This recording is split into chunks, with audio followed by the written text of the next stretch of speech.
Come in. Welcome. Welcome to Mystery Theater. I am Himan Brown. One of the perpetual mysteries in life is explored in a game of solitaire. In a few moments of reflection, haven't you sometimes wondered, what if I hadn't been there at that particular moment? Or what if I had been? What would have happened if I had been there with someone else? Or if no one was there to help me? Would the same thing have happened under different circumstances? Or would everything be changed if? This is the game that is played in our mystery drama. Goodbye, Dave. Boy, am I glad to see you open your eyes. You mean hello, don't you? No. I heard what they said. What? Who said? I don't know. Those voices. They said I didn't have a prayer. You dreamed it, my friend. You've been unconscious for hours. Where are we? In the base hospital.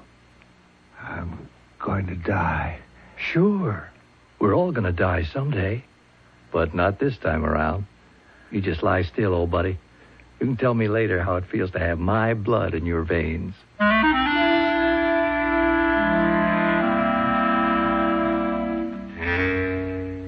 Our mystery drama, Fateful Reunion, was written especially for the Mystery Theater by Elizabeth Pennell and stars Robert Dryden and Jennifer Harmon.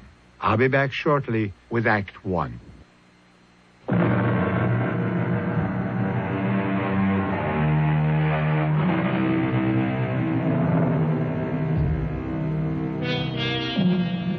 Our opening scene took place some 50 years ago when two very young draftees, as members of the Allied forces, were thrown together in the landing at the beach in Normandy. Since then, the bonds of friendship have never been broken. Now, they are middle-aged men, and they've gone their own separate ways. But over the years, one solemn promise has always been kept. No matter what's going on in their lives or where they are, they meet for a reunion on June 6th, D-Day. I thought I was a goner that time for sure. You saved my life, David. Blood saved your life. If it hadn't been mine, it would have been someone else's. Oh, but you were my buddy. Damn right I was. After you'd saved my life. Hanging upside down with my parachute all tangled up in that tree. I must have looked pretty funny. You did. I thought you'd never find your pocket knife. Well, raise the glass. Happy 31st reunion. Ah, good Lord, Dave, what's happened to time? Can you believe that many years have gone by? In some ways, I can. An awful lot has happened. How things been going with you in this past year, Gary? Oh, can't complain. Lucy's a jewel, as always. Although I realize I won't have her much longer. Nonsense. She and Doug will be living here in New York, won't they? Oh, speaking of New York, it was darn nice of you to make the trip here this year. Great for me, too. Chance to visit the big city, see my son. Hi, gentlemen. And your charming daughter. Uncle David. How good to see you. Oh, don't I get one, too? Of course, Dad. Guess I'm supposed to say Happy D-Day, but I'm not going to. Oh, what's wrong with a couple of old Army pals getting together? Everything. Now, don't knock it, Lucy. Without our yearly get-togethers, you, my dear daughter, would never have met a certain young man who happens to be my best friend's son. I give up. Incidentally, where is my son? Oh, I meant to tell you. He's working late. I'm going to meet him at the office, and while you two are having your own party, we're going to one. But not in honor of D-Day. Well, I suppose other things did happen on this date. Mm-hmm. Like last year when Doug and I got engaged. But please stay right where you are while I get dressed. Before you take off, I want to use you as guinea pigs.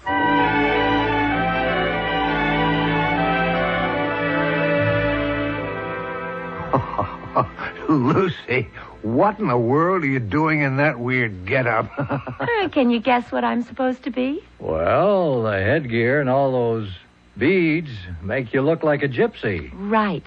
And what do you think I have under this striped scarf?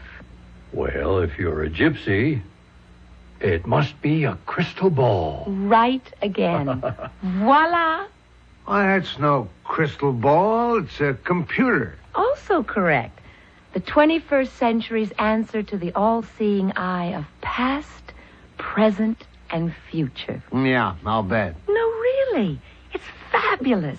Doug's been working on this for a long time. Well, I know he works on computers, but why all the gypsy stuff? Well, we're going to a fundraising thing where I'm supposed to tell fortunes. And believe me, our booth is going to bring in $1 million. Well, I'll admit your costume is startling, but... Not the costume, Dad. This gadget. You've never seen anything like it. Looks like most calculators are small computers to me. Oh, but it's not. This is a truth machine. Oh, I see it has a tape. That's handy. Shows how it works. Well, I'll have to put on the big act. Ah, mighty computer. It is Madame Lucy who calls you. Reach into your fabulous brain and tell us true whatever we want to know. Get a load of that phony act. Yeah. The gentleman to my right. Tell us his first name, color of his eyes, and the color of his hair. Take a look at that. Name, David. Eyes blue-green. Color of hair, gray. Why, that's amazing. Let's see that tape. The gentleman to my left. First name, color of eyes, and color of hair, if you please. I'll be darned. Name, Gary. Color of eyes, hazel. Hair, question mark? I'll ask that again. Color of his hair, if you please. It's got your number, Gary. The tape says, the man is bald. Oh, that's very funny. The whole thing's a frame-up. Obviously, Lucy's fed data into this machine. Honestly, Dad, I have no idea how it works. It just always comes up with the right answer. All right. Ask it where my home is, what I do for a living. Oh, I know. My wife's name. I'll bet it can't answer that. The gentleman named David. Tell us, O mighty one, what is his occupation? Where does he live? And what is the name of his wife? There you are. Mr. David is a bank president in Des Moines, Iowa. His wife's name is Jean. I'll be darned. It's quite a trick. Oh, I don't think there's any trick to it, Uncle David. This is different. It's your turn, Dad. Just try to stump it. Okay. Here's something that machine would never know. Ask it the license plate number of my car. What is the license plate number of my father's car? The tape says 892 NYX. Is that right, Gary? Yeah, of course it's right. Now I know this is a frame-up. You and Douglas got together and fed it answers to all the usual questions any fool would ask. It'll be great at your party if you know everybody there. It isn't like that, Dad. Truly it isn't. Why, this computer can actually predict.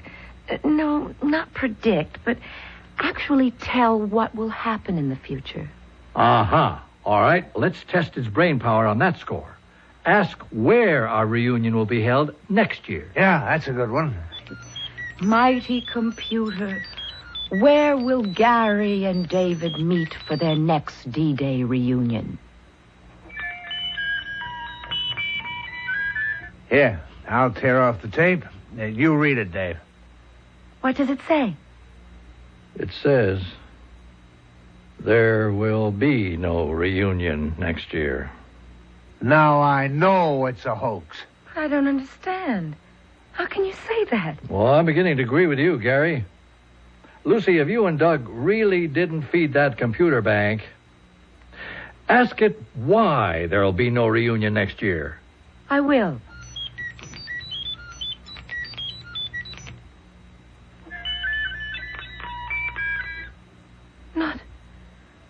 Not that. Well, what's the matter, Pat? Oh, it's come out all gibberish. The machine must have jammed or something. I'll have to ask Doug to unscramble it. Sounds mighty suspicious. I'll take that computer business up with my son tomorrow. Right now, can we drop you off in our cab? No, thanks. Doug won't be through for another hour. Oh, give me a big hug, both of you. I hope you have a wonderful evening.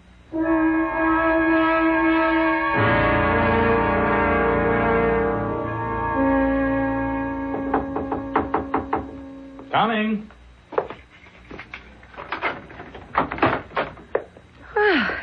You certainly have a complicated lock on that door. Oh, just security measures. We close up tight at 5:30. How are you, love? Miserable. Oh, what's that? Come on in for a minute. I don't want to go through with any more of that computer thing tonight. Honey, wait a minute. What's wrong?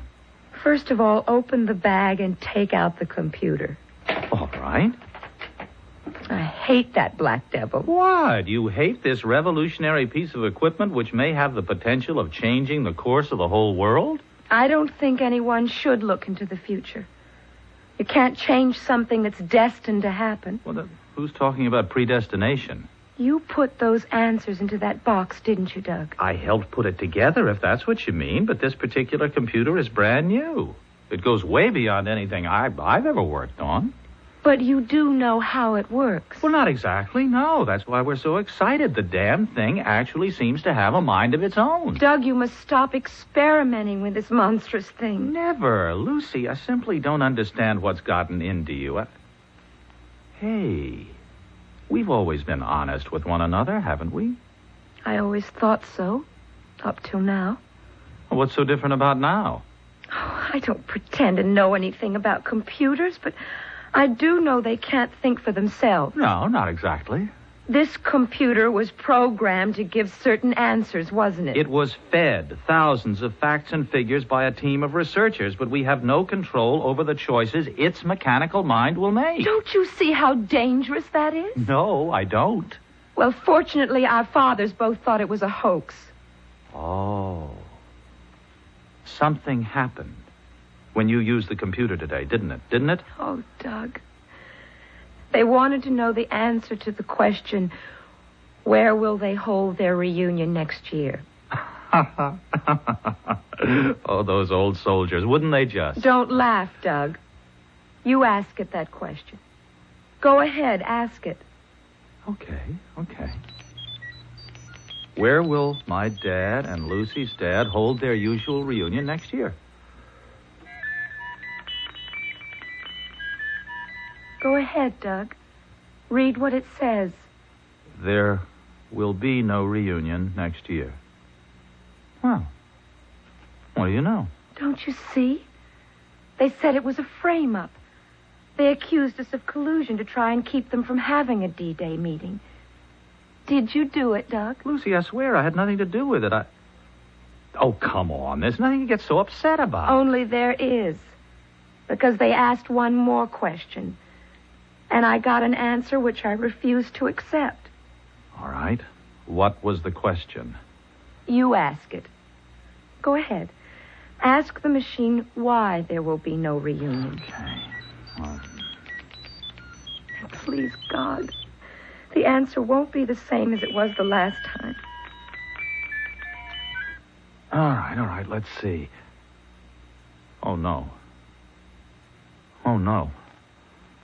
The tape says, because one of them will be dead.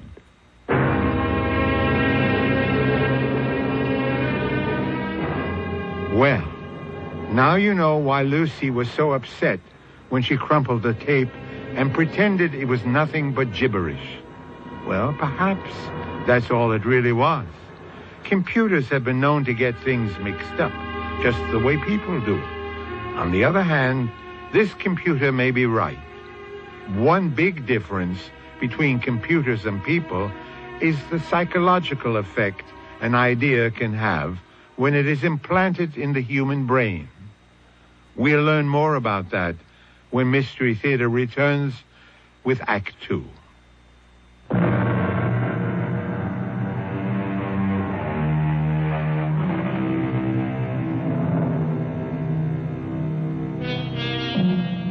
A computer can be a very useful tool if you're trying to balance the books or solve an abstract problem.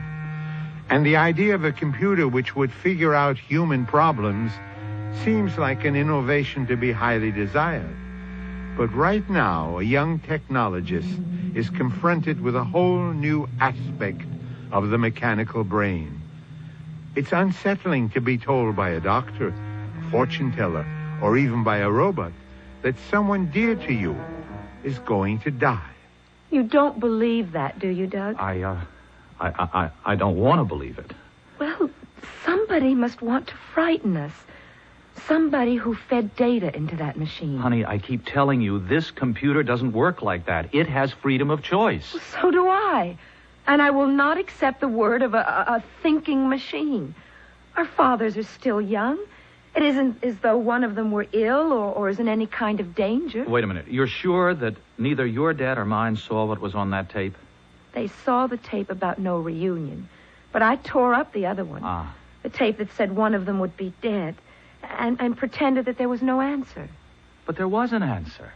And that means now we have to ask another question. I don't want to hear anymore. Lucy, we have to.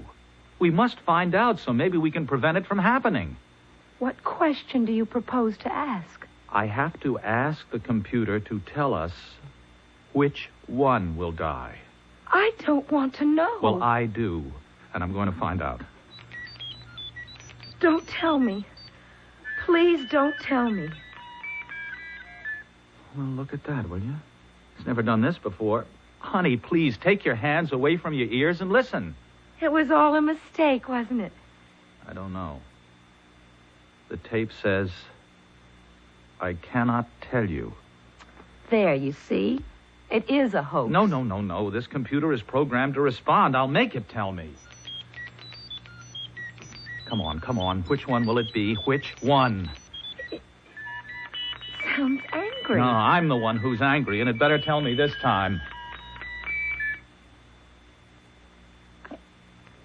I guess you better tell me what it says. At least it apologized.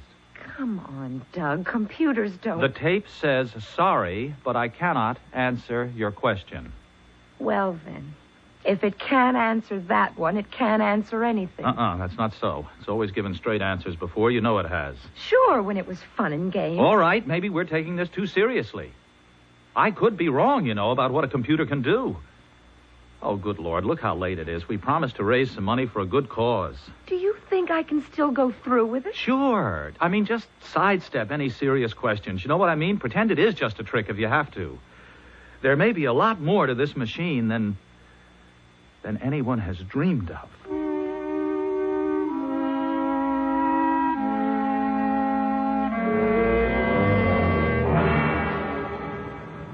Taxi? Taxi? You did say we're going to that place where the food's so good. I hope it's still good. Haven't been there for years. Hey, cab. Get in, Gary. Thanks. Hey, where to? Hey, you know the restaurant, Monsieur Henry's? Sure, fancy French place, otherwise known as Mr. Henry's. Old times coming back. He reminded me of someone. Yeah, who? That little French nurse. One with the big brown eyes. Whatever made you think of her? Wait a minute. We're going in the wrong direction. He's taking us uptown. Can't prove it by me. I never know north from south in New York. Driver, where are you going? Well, you said Monsieur Henry's, didn't you? Yes, it's on 52nd Street.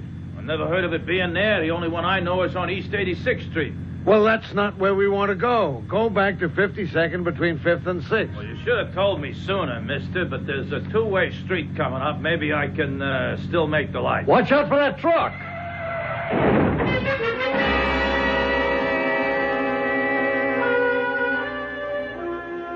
Well, we lived through another close one. Cheers. Cheers, I think. If that trailer truck had been going any faster, well, you were sitting on the bad side. Could have been me, could have been you, or both of us. Yeah. You know, I got to thinking about that computer thing. So'd I. Could have been telling us there'd be no reunion this year. Well, here we are, though. So let's eat and count our blessings before this lucky day is over.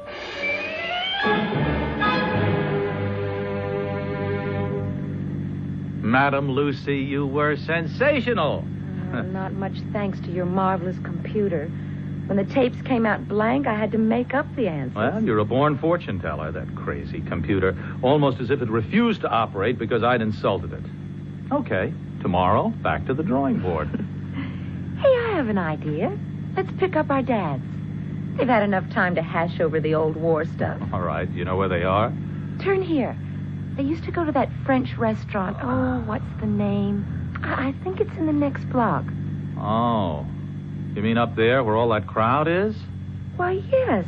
That's where it used to be. Oh, honey, I don't want to get mixed up in all that mess. I mean, it looks like police cars and an ambulance. Oh, Doug. I have a terrible feeling. Drive up there. Well, honey, I can't. Look at it. The block is jammed. That's their restaurant. And something's happened. Now, Luce, baby, take it easy. Can't you get any closer? With all those cars in front of us? The ambulance is pulling away. And there go the police cars. Look, Lucy, I think you picked the wrong block. That's no French restaurant.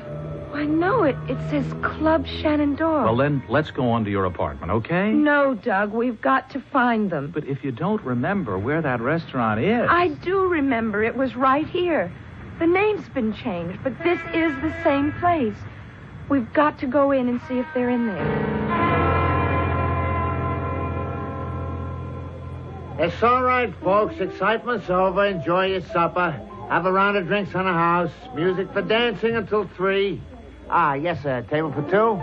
Actually, we were just looking for some people. Lucy, I don't think they'd be in a place like this. Well, it's not the way it used to be, but you know how they are for going back to their old haunts. Okay. There's another room out this way. And if you find your friends, we'll be glad to give you a bigger table. All right, thanks. This doesn't look like their kind of crowd, but what if... Honey, look, let's get out of here, all right? Wait. That ambulance. What if it had something to do with them? Your imagination is running wild. Now, come on, let's go. Not yet. Maybe you folks would like to stop at the bar? No, thank you. But if you haven't been to the Club Shenandoah before, What happened here before we came in? Oh, don't worry, lady. We were in a nice place here. It was just an unfortunate accident. Could have happened anywhere. Well, there was an ambulance. Someone must have been sick or had an accident. It was just his tough luck. Who's tough luck? A man got hurt. Wait a minute. Who are you, lady? Somebody from the press? No, but I have to know who was hurt and where they've taken him. Well, how should I know? Come on, Lucy, let's go. No, it's important. We just want to make sure it had nothing to do with our friends, you know? Well, there were these 2 young fellas at a table over there. And to tell you the truth, I didn't like the looks of them from the time they come in. What? See, now you can relax. Lucy, they were young fellas. Now let's go over to the bar. Not till I find out some more. Lady, you must be an ambulance chaser. What a dreadful thing to say. I hate violence. Well, these 2 characters got violent. You mean they had a fight? They got in an argument.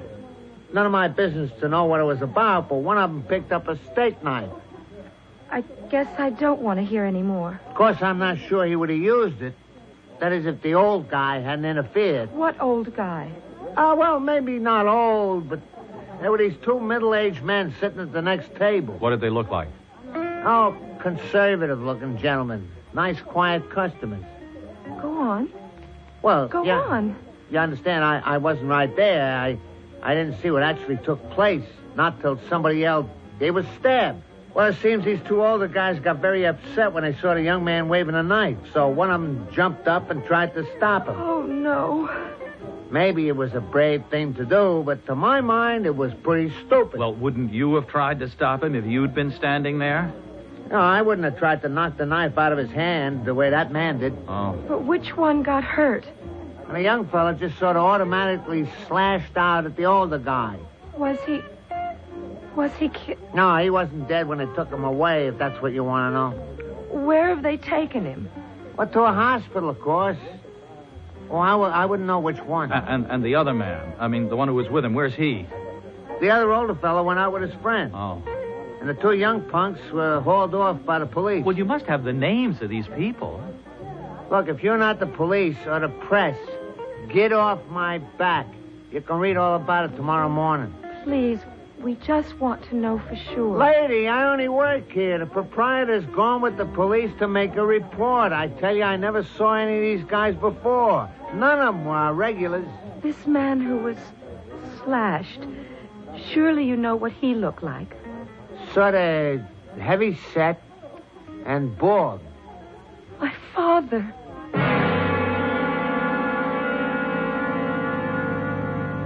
We have to drive straight to the hospital. Honey, how can we? We don't know which hospital. Well, where's the nearest one? I haven't the slightest idea. Besides, that doesn't mean anything in New York. In emergencies, they go anywhere. Well, then drive to the police station. I don't know where that is.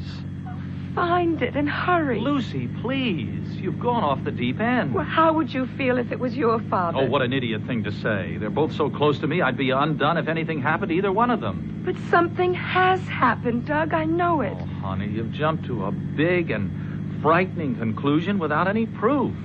2 men, one of them bald. Yes, there could be thousands out on the town. Where are you going? Oh, there's nothing we can do except get to a telephone and wait.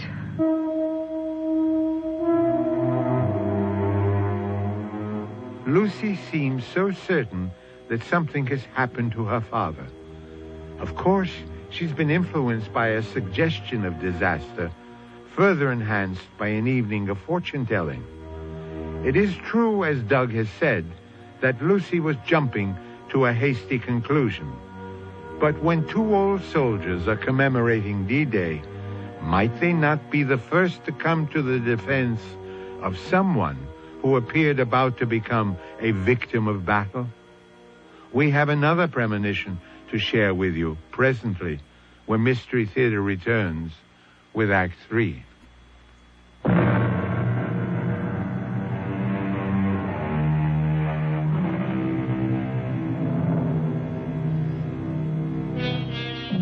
Many a mathematician has taken delight in relating our actions to the movements of pawns in a game of chess.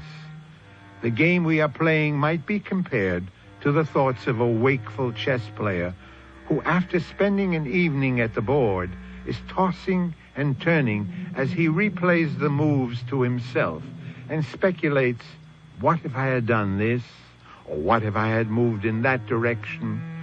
And right now, it's our turn to make the next move into the final act of our mystery drama. Oh, Doug, I hope we're doing the right thing. I can't bear to think... Give me your key, will you? Look, you will call the police right away, won't Just you? take it easy, Lucy. The way I see it, it was just a technical maneuver. Hey! Not at all. If you have a piece of paper, I'll draw a map and I'll show you. Dad! Uncle David! Well, good heavens, who'd you expect? Hi, Dad, Uncle Gary. Wow, are we glad to see you. Your enthusiasm is overwhelming. Well, you're all right, aren't you, both of you? Well, of course we're all right. But how did you know about our accident? Accident? I'd call it more than that. The knife. Oh, Dad, why did you do it? What knife?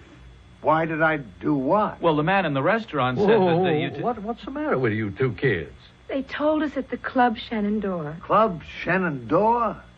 Where's that? But Gary, that's the place we didn't go to. Oh, the terrible-looking spot that used to be Monsieur Henri. Yes. Yes, weren't you there? That honky-tonk? We took one look and then found a nice quiet spot over on Madison Avenue. But, Dad, Uncle Gary did say something about an accident. Oh, a minor skirmish in a taxicab. You weren't hurt. Well, I had a bloody nose. And I got a crick in my neck. But what's that to a couple of old war horses? Now, come on, you long-faced characters.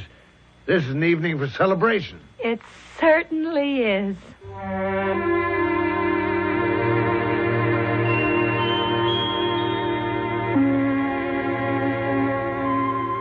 I think I'll hang these bells on that branch up there. Oh, I do love Christmas.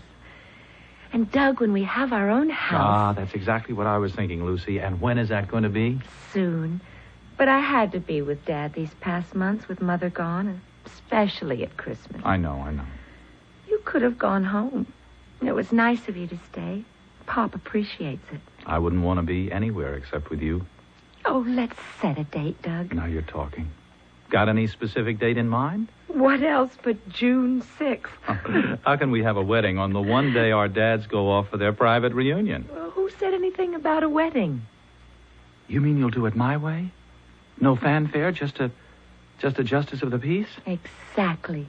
We'll make it our day, not theirs. Oh, honey, you are terrific. Hello? Yes? Yes?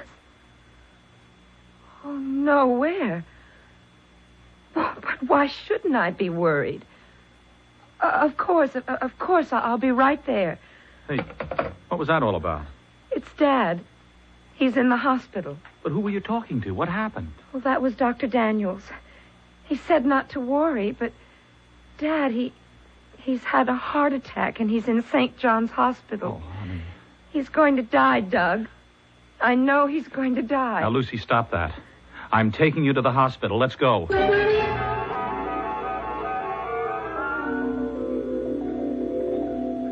Now, promise you will sound cheerful, Lucy. You heard Dr. Daniels. I can't get it out of my mind. Now, forget your premonitions. Dr. Daniels said your dad is in better shape than either one of us, and that if he takes it easy, he can live to be 100. Okay. Dad? Well, come in, sweetie. I'm sorry to pull a stupid stunt like this on Christmas Eve. How are you, sir? I'm fine. Oh, Dad, how can you say that? Well, I guess I've just been working too hard.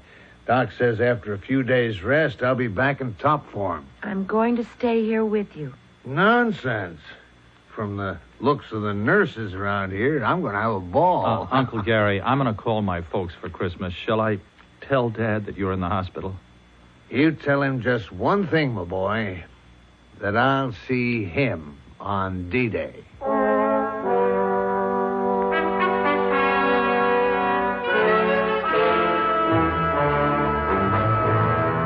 Lucy, where's your dad? Why, he's at work, of course. What are you doing here this time of day? I thought he might have heard the news before I did. Have you had the radio on? No, I've been vacuuming, doing my spring cleaning. I tried at every payphone along the way, but the lines were all tied up. Let me use your phone, huh? Calm down, Doug. What's the matter? A bomb. They said it went off in the executive offices. What executive offices? What are you talking about? Oh, busy signals. Again, it's no use. I was out on the road. The report came through on the car radio. A bomb in Des Moines, in Dad's bank. Not your father. Yes, I'm afraid so. But you don't know. What was the rest of the report?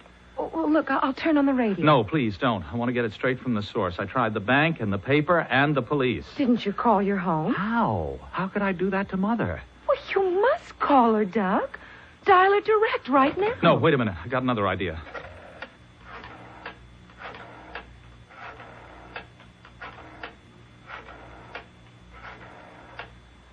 Hello? Dad? Well, yes, on the car radio. I was out of the office. I've been trying desperately to reach you. Are you all right? Oh, thank God. Well, yes, as long as you're okay. That's all that matters. Give him all my love. Lucy sends love. Right. Okay, Dad, goodbye. Whew. Boy. You see? You should have taken the advice you gave me. Don't jump to conclusions. Well, I know, but this was such a near thing, honey. He has a cold. Mom made him stay home today. He'd been trying to reach me to tell us not to worry. And he said to tell your dad he'd see him on D-Day.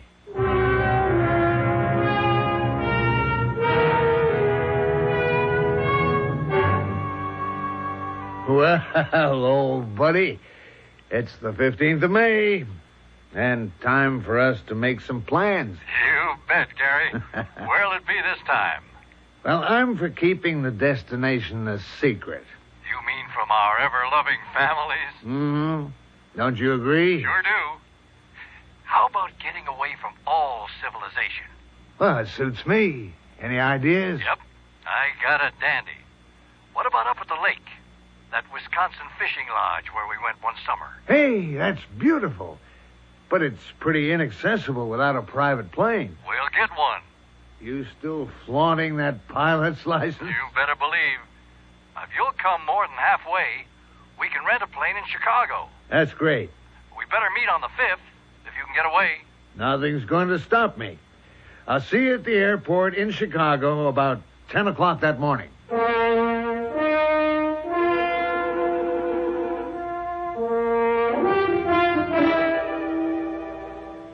Doug, you're just in time for lunch. 1 whole week of glorious vacation. And you know, I didn't tell a soul that we're getting married tomorrow. Well, I don't think it's going to be a surprise to anybody. Least of all our dads. Oh, Doug, I'll be so relieved when tomorrow's over. Hey, wait a minute. Oh, honey, I don't mean us. It's just that, well, once this reunion has passed, there'll be nothing to worry about. If you mean the computer, I've got plenty to worry about when I get back to the office. They're accusing me of breaking the darn thing. I hope it never works again. Lucy, love, computers are the way I earn my, our living. Not by turning them into fortune tellers. No, not fortune-telling, but a chance to open up the whole future so we'll know which way to go. Not if the future only lives... Don't say it, Lucy. I'll admit the machine must have had some bugs in it. But ever since that day, the tape has come out blank. You were tampering, Doug. Trying to turn it into a human brain. Superhuman, you mean? That's what's so eerie. Some kinds of medicine are too strong to take. Honey, how can a computer know that? It can't, silly. This one did. It behaved as though we'd gone one step too far. Oh, look, I'd like to forget it. Oh, so would I, at least for the next 7 days. It's our time to celebrate. So, cheers. Oh, you sound like our dads. Did your old man get off on schedule? Yes, early this morning before I was up. And still the big secret about where he was going? Yes, but I happen to know he had an airplane ticket to Chicago. Uh-oh, you cheated. No one was supposed to know. But Chicago, I don't know. That seems like an odd place for them to have a reunion. Especially since he asked me to help him find his fishing rod. Well, lunch is ready. Come on. How about a little background music, huh? I'll turn on the radio.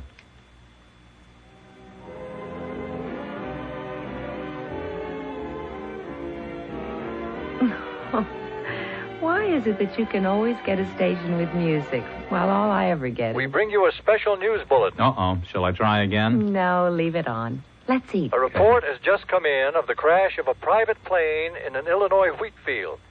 Details are not available at the moment, except that a farmer allegedly saw a small green plane flying low. Later heard an explosion. And now a fire is spreading rapidly over a section of his property, out of control. Hey, this is good, Lucy. How'd you fix this chicken? Oh, it's a new recipe. It's good, isn't Oh, it? it's great. I've just been handed an update on that plane crash. Checking with the Chicago airport, we have been told that a small green Cessna took off from there this morning. Yeah, you know, Dad used to have a green Cessna. Oh, but he hasn't had an airplane in years. Well, I know, but he's still Lucy, this report is coming from Chicago. Oh, it couldn't. And here is still No, a it further couldn't. report on the tragedy. We do not know the names of the victims, but it has been established that the plane had 2 occupants. Oh. The pilot, who was known to airport officials as the flying banker from Des Moines, and a male passenger. Oh, Lucy. Repeat. Oh, the of pilot course. who was known to airport They were officials going to as that- the flying banker That from Des lake in Moines, Wisconsin. and a male passenger. We will bring you further developments as received by the newsroom. It is assumed that both men have perished. Dear God. Oh, no, this time it really happened. There can't possibly be any doubt. And absolutely no way that we can help them. That damn computer. It knew. It knew, you see. It knew there would be no reunion. But I'm glad it was wrong. Now will you believe that computers don't know everything? It was right, Lucy. It said... It said one of them would die. But both of them? It's better this way. Better? Well, they were closer than brothers. And after all they went through together over the years. Yes. Yes, I suppose if they'd had their choice, it's what they would have wanted. We interrupt again to bring you further information on that plane crash in Illinois. Names will not be released until after the next of kin have been notified. But our report goes on to say that, incredible as it seems, there is one survivor.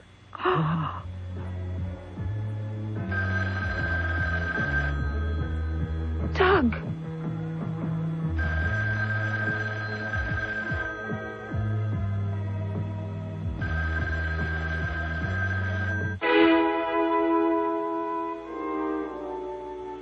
I'll be back shortly with a final thought.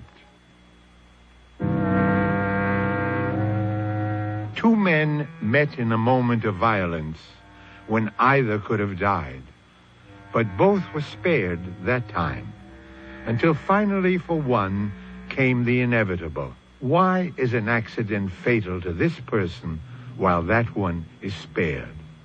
Some say predestination, but how many times it seems a whim of fate makes a split-second change of direction. Tragedy? No. But mystery? Yes. Our cast included Robert Dryden, Jennifer Harmon, Ken Harvey, and William Redfield. Associate Director, Marlon Swing. This is Himan Brown, producer-director, inviting you to return to our Mystery Theater for another adventure in the macabre. Until next time, then, pleasant dreams.